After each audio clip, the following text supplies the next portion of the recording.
Hello दोस्तों, स्वागत है आप सभी का ई पाठ्या के करंट अफेयर्स के सेशंस में। आज का हमारा टॉपिक है वैसानार अग्रीमेंट। हम जानने की कोशिश करेंगे कि ये ग्रुपिंग किसके बारे में डील करता है, ये इतना सिग्निफिकेंट क्यों है और इसके फंक्शंस किस तरीके से होते हैं। आप यहाँ पर देख सकते हैं ये ग्रीन कलर शेडेड जो पूरा रीजन है ये वैसानार अरेंजमेंट के मेंबर्स हैं और आप देख सकते हैं कि इंडिया भी जो है वो वैसानार अरेंजमेंट या फिर वैसानार अग्रीमेंट का एक मेंबर है। तो आइए आज का चैप्टर या फिर आज का वीडियो शुरू करते हैं।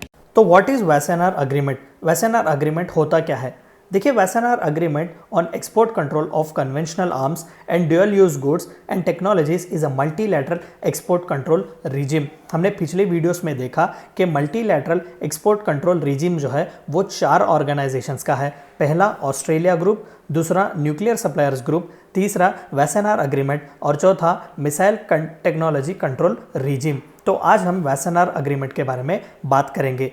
तो इसी मल्टीलैटरल एक्सपोर्ट कंट्रोल रिजिम का हिस्सा है Wassenaar agreement which deals with export controls for conventional arms, यानी कि जो कन्वेंशनल आर्म्स और वेपन्स होते हैं जैसा कि टैंक्स, आर्म्स और एम्यूनिशन या फिर बैलिस्टिक मिसाइल्स की जब हम बात करते हैं तो वैसानार अग्रीमेंट उन जैसे टेक्नोलॉजीज़ को या फिर उन जैसे वेपन्स को रिस्ट्रिक्ट करता है, उनके एक्सपोर्ट को कंट्रोल करने की कोशिश करता है।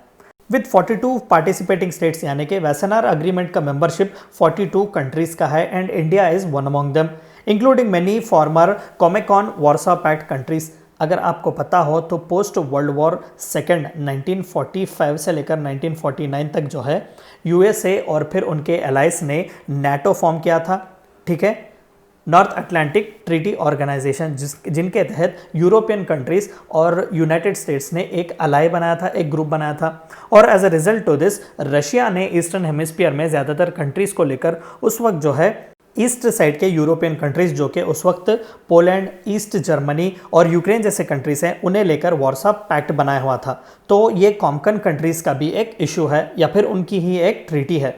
It was established to contribute to regional and international security and stability by promoting transparency and greater responsibility in transfer of conventional arms and thus preventing destabilizing accumulations। अगर आपने SALT treaties के बारे में सुना होगा, Strategic Limitation of Arms Treaty, कहीं ना कहीं वार्सा का ही एक रीज़न है या फिर वार्सा अग्रीमेंट का भी एक ऑफशूट है SALT ट्रीटी जो यूएसएसआर और यूएसए के बीच में हुआ था। तो ये स्ट्रैटेजिक आर्म्स को जो है रिडक्शन करता है। तो इसी तरीके से जो 42 कंट्रीज़ हैं जो कि वेपन या फिर न्यूक्लियर वेपन रिच्ड कंट्रीज़ हैं या फिर डिफेंस में जो है इनका डेवलपमेंट बहुत अच्छा है, तो इस तरीके के कंट्रीज़ के डिफेंस इक्विपमेंट्स को जो है कंट्रोल करने की कोशिश करता है।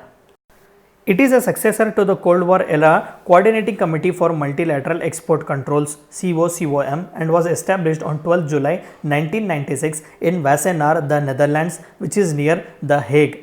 तो देखिए, ये कोल्ड वॉर एरा की एक कोऑर्डिनेशन कमेटी बनाई गई थी कि यूएसएसआर और यूएसए के बीच जो है वो हॉस्टिलिटीज़ को कम किया जाए। तो वैसानार अग्रीमेंट जो है वो इसी एक कमेटी COCOM यानी कि coordinating committee for multilateral export control का सक्सेसर है, जो कि वैसानार जो कि नेदरलैंड्स का एक सिटी है वहाँ पे साइन किया गया था। However, it is not a treaty। हमने देखा कि वैसानार जो है वो एक अग्रीमेंट है, ट्रीटी नहीं है। ट्रीटी होता तो लीगली बाइंडिंग होता and because it is an agreement it is not legally binding, यानी कि मेंबरशिप कंट्रीज पर जो है ये लीगली बाइंडिंग नहीं है, ये महज एक अग्रीमेंट है।